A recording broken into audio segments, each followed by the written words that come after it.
사도 바울은 오늘 말씀에서 그리스도의 마음을 품으라 이렇게 권면하고 있습니다. 5절 말씀을 우리 한 번 더 같이 읽겠습니다. 너희 안에 이 마음을 품으라 곧 그리스도 예수의 마음이니. 자, 오늘 본문의 앞에서 바울은 빌립보 교인들에게 서로 한 마음을 품고 겸손한 마음으로 다른 사람들을 낮게 여길 것을 말했습니다. 자, 그런 모습을 가장 잘 보여주신 분이 바로 예수 그리스도시라는 것이죠. 그래서 바울은 예수 그리스도의 마음을 품으라 이렇게 충고한 것이었습니다. 자, 바울은 먼저 예수 그리스도의 비하, 즉 낮아지심에 대해서 설명했습니다. 6절을 보십시오. 그는 근본 하나님의 본체시나 하나님과 동등됨을 취할 것으로 여기지 아니하시고 말씀합니다. 자, 예수님은 본성상 하나님, 곧 신성을 가지신 분이셨습니다. 그런데 하나님과 동등함을 취하지 않으셨다 이렇게 말씀하고 있죠. 7절과 8절도 계속해서 이렇게 말씀합니다. 오히려 자기를 비워 종의 형체를 가지사 사람들과 같이 되셨고 사람의 모양으로 나타나사 자기를 낮추시고 죽기까지 복종하셨으니 그 십자가에 죽으심이라 말씀합니다. 예수님께서는 오히려 자신을 비우시고 종의 형체인 인간의 몸을 입으셨다라고 하는 것이죠. 비우다라고 하는 헬라어 단어 케노센이라고 하는 말에서부터 이 케노시스 기독론, 즉 예수님의 자기 비움, 예수님의 자기 비하라고 하는 개념이 나왔습니다.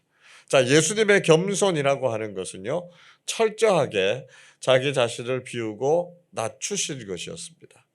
그리고 자신을 더욱 낮추셔서 십자가에서 죽기까지 복종하신 분이셨다라고 하는 것을 말씀하고 있습니다.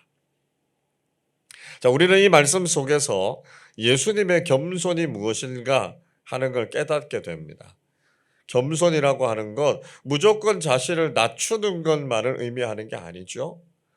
예수님은 본래 하나님이라고 하는 가장 높은 위치에 계셨지만 인간이 되셨고요. 또 죽음에 이르기까지 당신 자신을 낮추셔서 겸손의 본이 되셨다라고 하는 것입니다.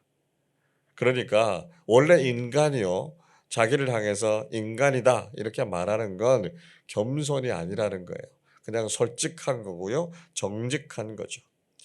우리가 있는 그대로를 말했다고 해서 그걸 보고 겸손하다 이렇게 말하지 않습니다. 또 사람이 무조건 자기를 낮춘다고 해서 겸손한 사람이다 이렇게 말하지도 않습니다. 필요 이상으로 자신을 낮추는 사람을 가리켜서 비굴한 사람이라 그러죠. 자, 겸손이라고 하는 것은 마땅히 자신의 권리와 지위를 주장할 수 있지만 그렇게 하지 않고 자기 자신을 낮추는 자발적인 낮아짐을 의미한다는 것입니다. 그런 모습을 가장 대표적으로 보여주신 분이 예수님이시기 때문에 우리는 예수님의 겸손을 배울 수 있어야 한다는 것이죠.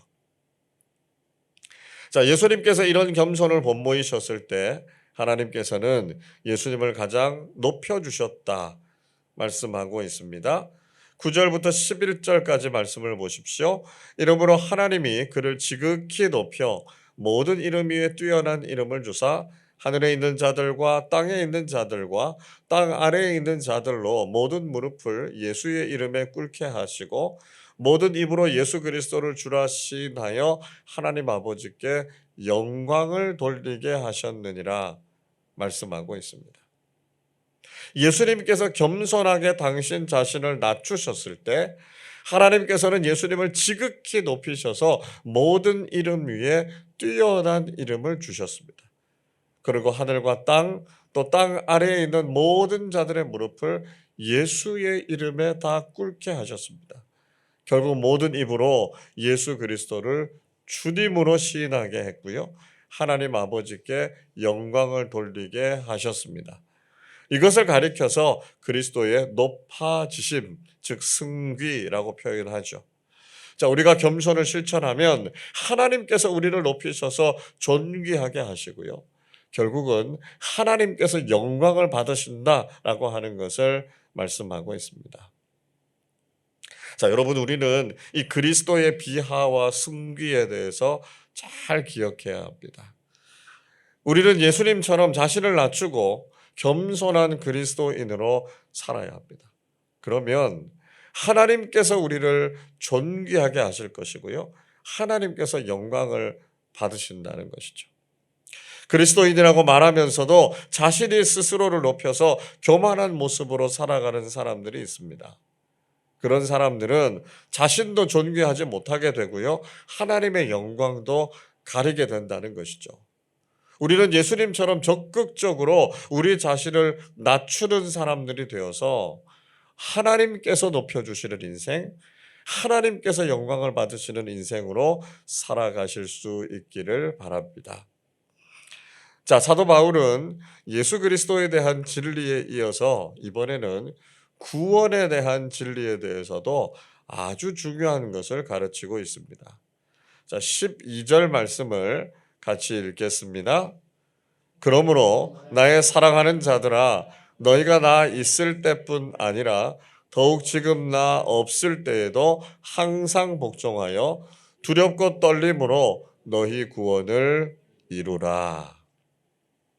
자, 이루라라고 하는 말은 현재형으로 쓰여 있습니다. 이 의미는 지속적이고 반복적인 행위를 가리키는 거죠.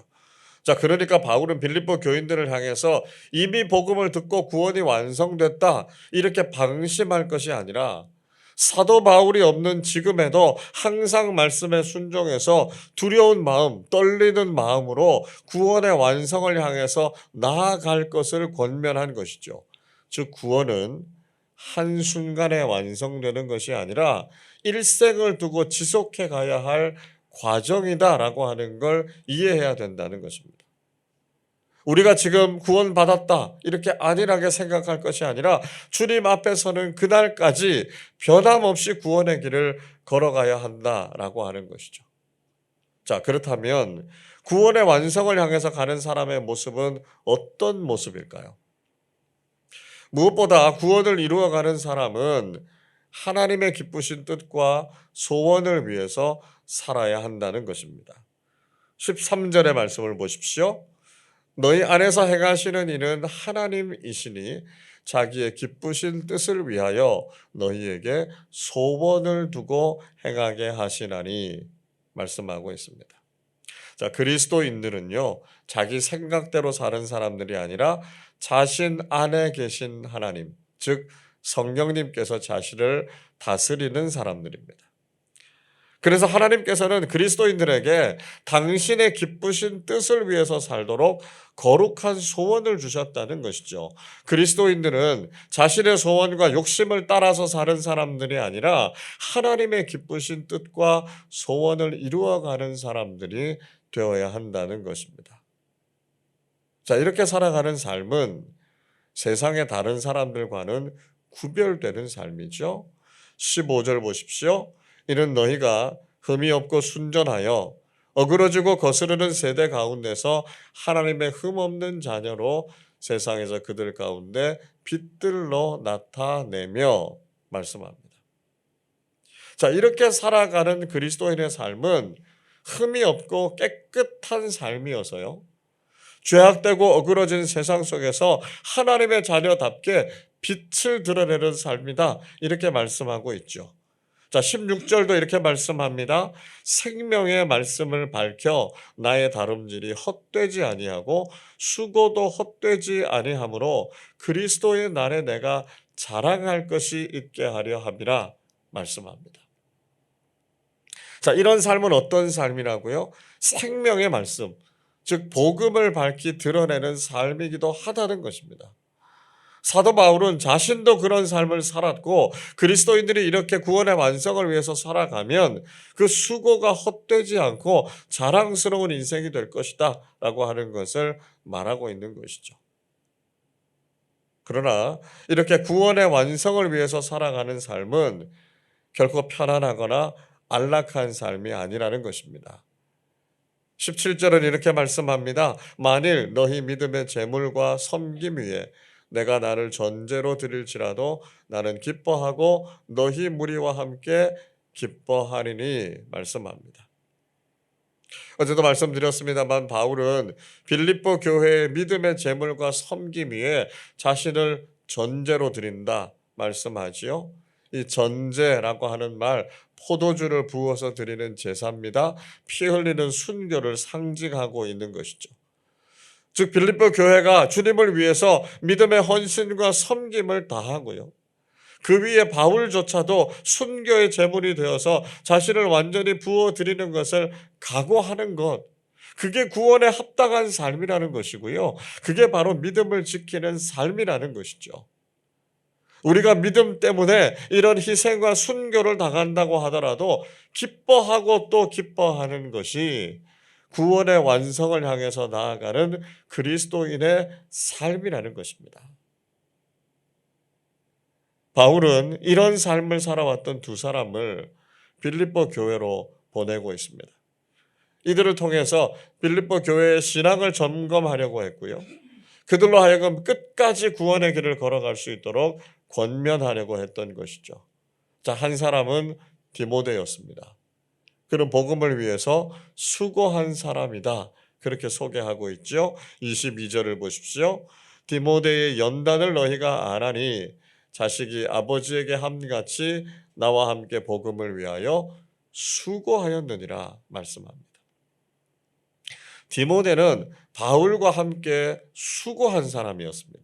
그가 어떤 연단을 받았는가라고 하는 것 빌립보 교인들도 잘 알고 있었다라고 하는 것이죠. 복음을 위해서 고난과 수고를 아끼지 않았던 사람이 디모데였고요. 너희도 그런 모습을 본받아야 된다는 것이죠.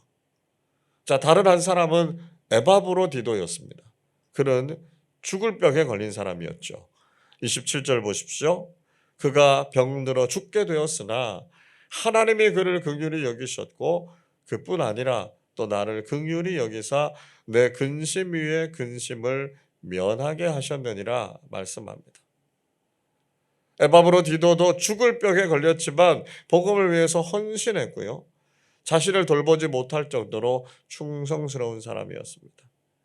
하나님께서 그를 긍휼히 여기셔서 그의 질병을 치료해 주셨다. 그래서 바울의 근심을 사라지게 하셨다. 이렇게 이야기하죠. 29절 30절에 보니까요. 바울은 이렇게 자신을 돌보지 않고 죽도록 충성한 사람들을 기쁨으로 영접하고 그들을 존귀하게 여겨줄 것을 부탁하고 있습니다. 여러분, 우리가 구원의 완성을 위해서 걸어가는 길은 결코 가볍고 쉬운 길이 아닐 것입니다. 한없이 높아지고 싶은 우리의 교만을 꺾어야 하고요.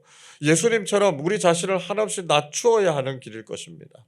또한 우리의 소원과 욕심을 따라서 사는 것이 아니라 하나님께서 우리 마음에 두신 당신의 뜻과 소원을 따라서 행하는 삶일 것입니다.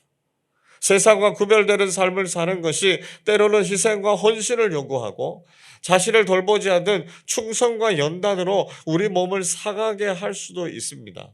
그러나 그 좁은 길이 바로 생명의 길임을 알아야 하고요.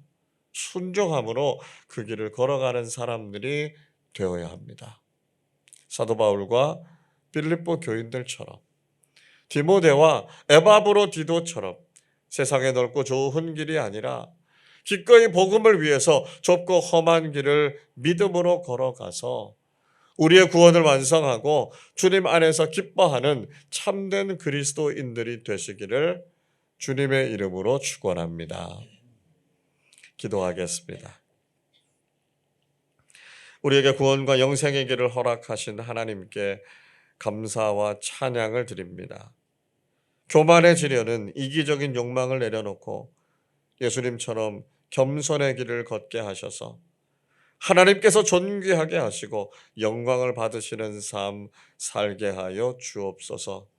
지금도 저희들이 구원의 완성을 향해서 가고 있는 과정임을 잊지 않게 하여 주시고 하나님의 뜻과 말씀에 온전히 순종함으로 구원을 이루어가는 사람들 되게 하여 주옵소서. 우리 주님께서 오신 성탄을 이틀 앞두고 기다림의 소망 가운데 살아가는 사람들 되게 하여 주옵소서. 세상의 그 무엇을 기다리는 것이 아니라 오직 다시 오실 주님과 하나님 나라를 소망하게 하시고 그리스도인다운 경건함과 거룩함을 실천하면서 살아가게 해 주옵소서. 주님께서 오신 기쁜 성탄의 소식을 우리 이웃들과 전하고 나누면서 함께 기뻐하게 해 주옵소서. 주일을 잘 준비하게 하시고 예배로 하나님께 영광 돌리는 삶을 살아가는 우리 모두 되게 하여 주옵소서. 감사드리며 우리 주님 예수 그리스도의 이름으로 기도하옵나이다. 아멘.